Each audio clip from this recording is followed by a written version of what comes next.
বইয়ের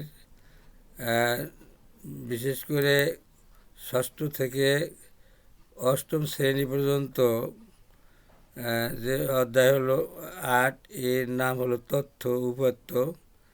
আর নবম ও দশম শ্রেণীর বইতে আছে হলো 17 অধ্যায়, যার নাম পরিসংখ্যান। এই পরিসংখ্যানের সংজ্ঞার আজকে তৃতীয় পাঠ, সংজ্ঞার তৃতীয় পাঠ।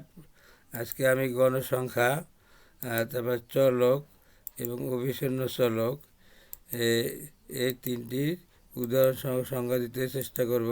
তা গণসংখ্যা কাকে বলে? গণসংখ্যা হলো গণসংখ্যা সারণীর প্রত্যেক শ্রেণীতে কতগুলি উপাত্ত আছে তার সাংখ্যিক বা সংখ্যা নির্দেশকই হলো গণসংখ্যা। যেমন আমি একটি সারণী আঁকলাম। এই সারণীতে 3টি শ্রেণী আছে। প্রথম শ্রেণী 45 থেকে 54, দ্বিতীয় শ্রেণী 55 থেকে 64 এবং তৃতীয় শ্রেণী 65 থেকে 74। এবার প্রথম শ্রেণীর গণসংখ্যা হলো 9, কেননা এই 45 থেকে 54 পর্যন্ত এই শ্রেণী সীমার মধ্যে 9টি উপাত্ত আছে, এই কারণে এর গণসংখ্যা 9। দ্বিতীয় শ্রেণী 55 থেকে 67, এর উপাত্তের সংখ্যা 11, এই কারণে এর সংখ্যা নির্দেশক 11। তৃতীয় শ্রেণী 65 থেকে 74, এর মধ্যে 10টি উপাত্ত আছে, এই জন্য এর সংখ্যা নির্দেশক 10। আবার খেয়াল করি, প্রথমটি 9, দ্বিতীয়টি শ্রেণী 11 গণসংখ্যা, তৃতীয়টির গণসংখ্যা হলো 10। এবারে চলক কাকে বলে? চলক হলো পরিসংখ্যানের প্রত্যেকটি উপাত্তকেই চলক বলে। যেমন এই একটি পরিসংখ্যানে আছে 10টি উপাত্ত, এর প্রত্যেকটি চলক। কিন্তু বীজগণিতের ভাষায় চলক হলো কোনো সমীকরণের অজ্ঞাত বা অজানা কোনো পদ, তাই হলো চলক। যেমন 3x + 5 = 11 এর চলক হলো x। যেহেতু এই 3x অজ্ঞাত, একে আমরা সমাধান করে x এর মান বের করতে হবে, এই কারণে x হলো এই পরিসংখ্যাটির বেলায় হলো উপাত্ত, আর বীজগণিতের বেলায় হলো সমীকরণের সমীকরণের অজ্ঞাত পদ। এবারে অবিচ্ছিন্ন চলক।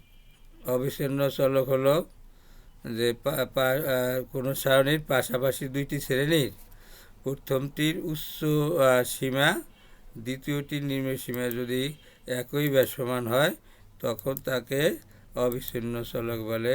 এবার একটু দেখে নেই উদাহরণ সহ, যে একটি সারণী আঁকলাম। সারণীতে 3টি শ্রেণী আছে যা বিচ্ছিন্ন চলকে দেওয়া আছে, কেননা বিচ্ছিন্ন চলক হলো যে পাশাপাশি দুইটি শ্রেণীর প্রথমটির উচ্চ সীমা পরবর্তীটির নিম্ন সীমা যদি ভিন্ন হয়, তবে তাকে বিচ্ছিন্ন চলক বলে। আর অবিচ্ছিন্ন চলক হলো পাশাপাশি দুইটি শ্রেণীর প্রথমটির উচ্চ সীমা দ্বিতীয়টির নিম্ন সীমার সমান হয়, তখন তাকে অবিচ্ছিন্ন চলক বলে। তো অবিচ্ছিন্ন চলক আমরা কীভাবে তৈরি করব? বিচ্ছিন্ন চলক থেকে যে প্রত্যেক শ্রেণীর নিম্ন সীমা, অর্থাৎ 45 থেকে 54, এই 45 থেকে 54 হলো যে শ্রেণী আছে তার নিম্ন সীমা হলো 45, আর দ্বিতীয়টার নিম্ন সীমা 55, তৃতীয়টি নিম্ন সীমা 65। এ থেকে যদি আমি এক কমাইয়ে দেই, তখনই তার এই অবিচ্ছিন্ন চলক হবে। 45 থেকে 54 অবিচ্ছিন্ন চলক হলো 44 থেকে 54। এবার দ্বিতীয় শ্রেণীর অবিচ্ছিন্ন চলক হলো 54 থেকে 64। লক্ষ্যই করা যায় যে 45 থেকে 1 কমিয়ে 44 বানাইছি, আবার 55 থেকে দ্বিতীয় শ্রেণীর 1 কমিয়ে 54 বানাইছি। এবারে তৃতীয় শ্রেণীর 65কে আমরা 64 বানাইলে অবিচ্ছিন্ন চলক হবে। এবার লক্ষ্য করি 45 থেকে 54 এর অবিচ্ছিন্ন চলক হলো 44 থেকে 54, 44 থেকে 54।